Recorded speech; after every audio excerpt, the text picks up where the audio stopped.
আসসালামু আলাইকুম ভিউয়ার্স, আশা করি সবাই ভালো আছেন, সুস্থ আছেন। তো আমি আজকে আপনাদের সাথে শেয়ার করব টাইলস লাগানো একটা বাথরুম ফিটিংসের ভিতরে কিভাবে গ্রেট বাল্ব বা মাহাবাস, যেটা সৌদিতে মাহাবাস বলে থাকে, ওগুলো যদি লিকেজ হয় বা রাবারগুলো যদি পুরানো হয়ে যায় কীভাবে খুলবেন, তো আপনারা অবশ্যই একটা ভিডিও দেখতেছেন।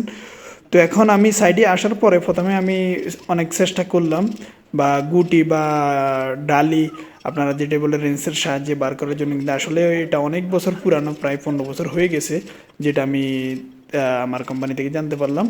তো তখন আমি সাইড থেকে পরিপূর্ণ টাইলসগুলোকে একটু পরিমাণে ভাঙার ফলে ফুটিং বা যে গাড়াগুলো আছে এগুলোকে একটু ক্লিয়ার করলাম। ক্লিয়ার করার পরেই অনেক কষ্ট হইতেছে, কিন্তু হওয়ার পরে অবশেষে আমি সাকসেস হয়েছি। অবশেষে অনেক কষ্ট হলো, কিন্তু জিনিসটা আখের আমি বাইর করতে পারিছি। অনেক পুরান তো, এই কারণে বাইর করতে অনেক কষ্ট হয়েছে।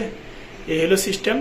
তো এখন আমার এই সেম 1 ইঞ্চির আরেকটা নতুন যদি লাগাই দিই, তাহলে আলহামদুলিল্লাহ জিনিসটা সাকসেস। আর ওয়ালটা আর পুরা করা ভাঙ্গা লাগবে না, এবং মাহাবাসটা পুরা নতুন করে লাগানো লাগবে না। বাস এই জিনিসটা হলেই চলবে। তো এখন আমি বর্তমানে নতুন আরেকটা মাহাবাস লিভার নিয়ে আসলাম। নিয়ে আসার পরে দেখতেছেন আমি কিভাবে লাগাই দিছি।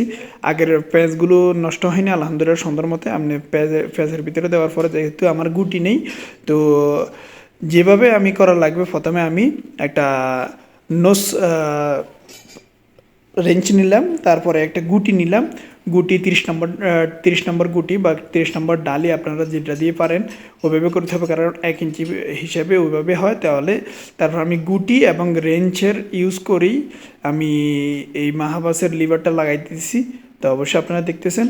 তো এইভাবে পরিপূর্ণভাবে টাইট করা লাগবে, কিন্তু এখানে কোনো ঠেট্রে বা কোনো কিছুর ইউজ করা লাগবে না। ভিতরে রাবার আছে, রাবারটা আপনার পরিপূর্ণভাবে সুন্দরভাবে বসে যাবে। কিন্তু যদি পেঁয়াজ কোনো খারাপ থাকে তাহলে অবশ্যই অল্প কিছু পরিমাণ আপনারা টেপ ইউজ করতে পারেন, বা আমরা পাইপ ফিটিংয়ের ইউজ করতে যে টেপটা ইউজ করে থাকি ওটা ইউজ করতে পারেন।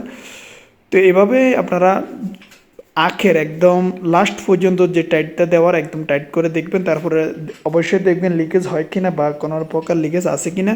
তো অবশ্যই ওই জিনিসটা চেক করে দেখবেন। তো আমার আলহামদুলিল্লাহ মোটামুটি কমপ্লিটের পথেই,